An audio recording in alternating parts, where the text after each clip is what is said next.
Hello, welcome to another video. So today we're going to be doing an update on the Voge DS800 software update.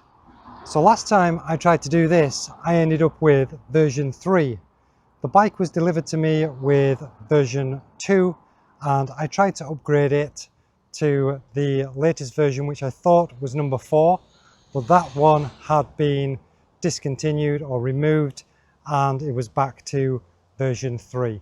So if you can see there, I've upgraded mine to version 3 and it seemed to make no difference at all. So now I believe version 5's out, so we're going to get on and see what version 5's like. So using the same method as before that I showed in the other video, set up your phone for a hotspot. Keep your phone connected to your house Wi-Fi or whatever means you use, and then connect the bike to the phone using the hotspot, and then you can go to the vehicle upgrade and you can see there that it's saying that we are currently on 03 and waiting for transmission is 05. So I'm going to click upgrade now, confirm, and that's downloading those two now. As you can see, that's the first one complete, and now there's the second one that's transferring. So you have an SoC and an MCU, which do two different things. So the jury's out at the moment whether or not this update actually changes anything to do with the fueling. MotoGP themselves say that it doesn't affect the fueling, and we have been in touch with a mapper who has compared the actual ECU maps between the two versions of the software, and they say that that doesn't make any difference. But the jury's out, so let's see what goes on here. So that's the two upgrades now done. I didn't have to press the OK button. So that's the MCU upgrade. Do I want to confirm? I'll click yes. Well, I think that's done it. So you can see how bright it is today. You can pretty much see my reflection.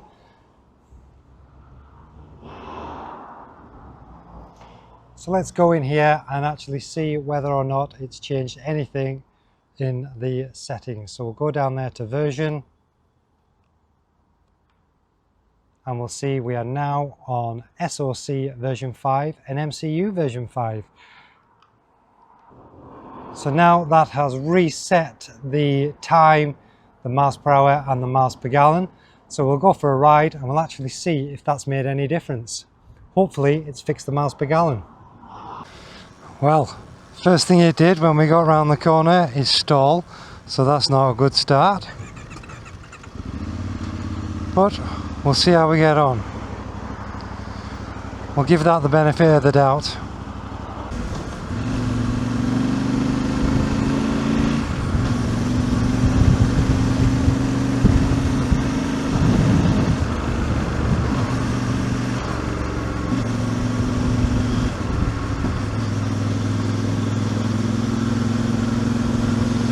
Well, I'm not sure if that's placebo or the fact that I haven't been on the bike for a while, but that does feel pretty smooth.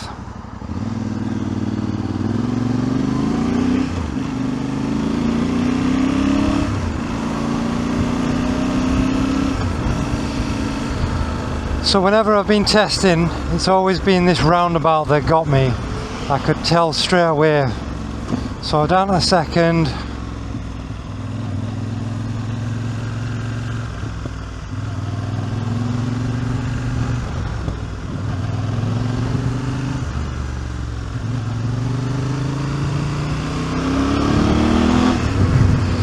So I was deliberately going on and off the throttle there, halfway around the roundabout in second gear, and it honestly didn't feel that bad.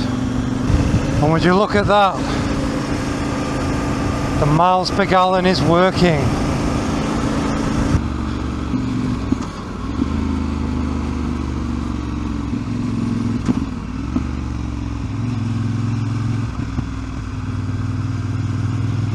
Do you know what?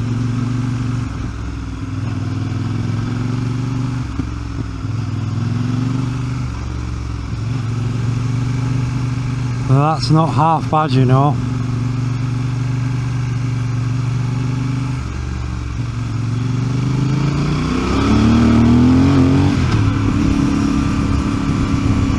See, the traction control's still shit.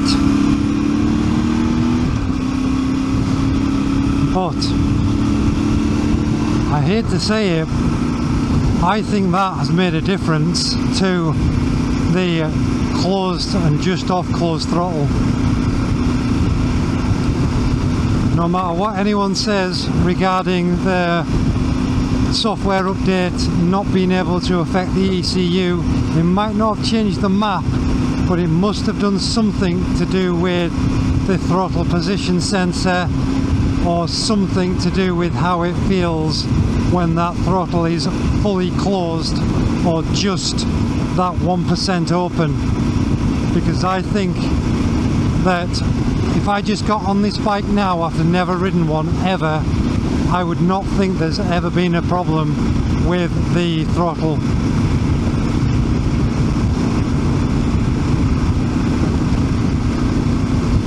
And as you can see, the miles per gallon is working now, 45.8 at the moment.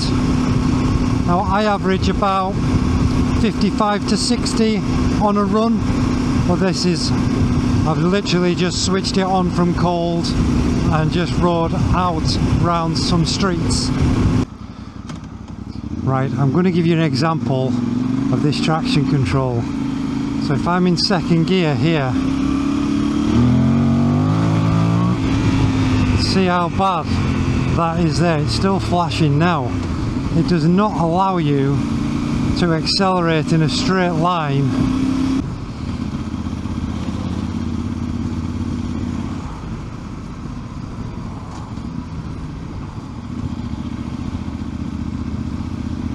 Right, so I'm deliberately kind of labouring the engine, and that's pulling fourth gear there at 2,500 revs at 28 miles an hour, off throttle, on throttle. That's absolutely fine, and it just picks up no problem in fourth there at 20 odd miles an hour.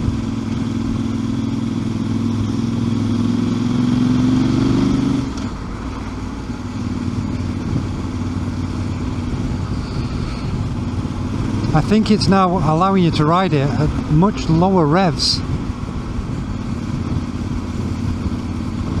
Again, I'm doing this on purpose, but that was 30 miles an hour in fifth then. How can a software update over the phone make so much difference?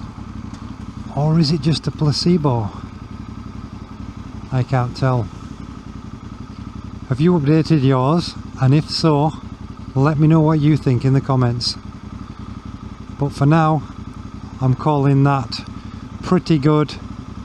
I don't know exactly what the software update's done, but the bike feels great to ride, and the miles per gallon's now working. So all in all, it's been a success, no matter which way you look at it. I've only got one camera on at the moment, so you can't see my face, but I'm smiling, and I'll see you in the next video. So catch you later. Cheers, bye bye.